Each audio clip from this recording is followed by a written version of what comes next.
Love, please excuse my voice. I'm cold. Candace Owens is a very bright, fresh voice. However, I disagree with some of the statements that she says.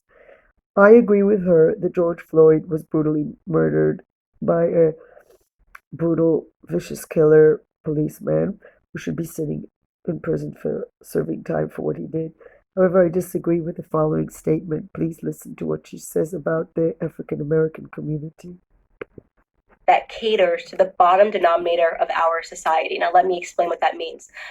It means to say that not every Black American is a criminal, not every Black American is committing crimes, but we are unique in that we are the only people that fight and scream and demand support and justice for the people in our community that are up to no good. You would be hard pressed to find, a Jewish person who has spent 5 stints in prison, who commits a crime and dies while committing a crime, and that the Jewish people champion and demand justice for. Okay, so let's give some examples. Okay, wasn't killed, but our interior minister, Aryeh was spent a few years in prison for crimes of handling money, and now he's handling a budget of a country. He was the interior minister, not one Bibi Netanyahu led government, but several. And Bibi Netanyahu, our prime minister, is also on trial for various accusations of misuse of his power. And we have a lot of examples. And most recently, I saw a very tragic report about how pedophiles from U.S. especially, ultra-Orthodox pedophiles find their way to Israel. And Israel has a lot of children. We have a lot of children here. It's one of the youngest society in in, in democratic world, because there are a lot of children being born here, and so bringing a pedophile here and putting them in neighborhoods where there are so many children is just horrible.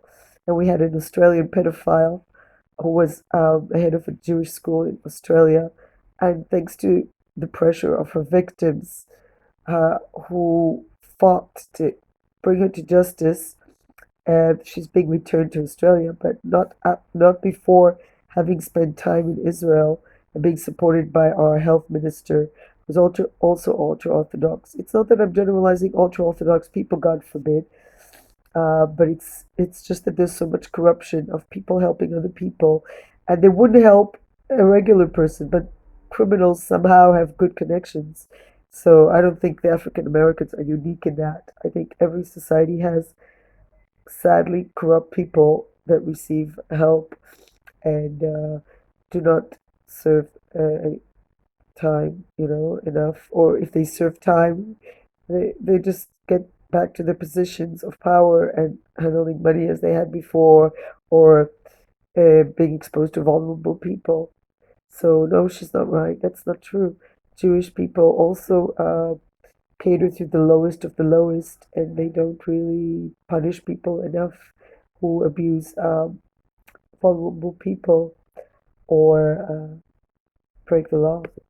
You will be hard pressed to find this in white America. You'll be hard pressed to find this even in Latino America. If there is a person That's not true. There's so much corruption in so many communities. I don't agree with her at all.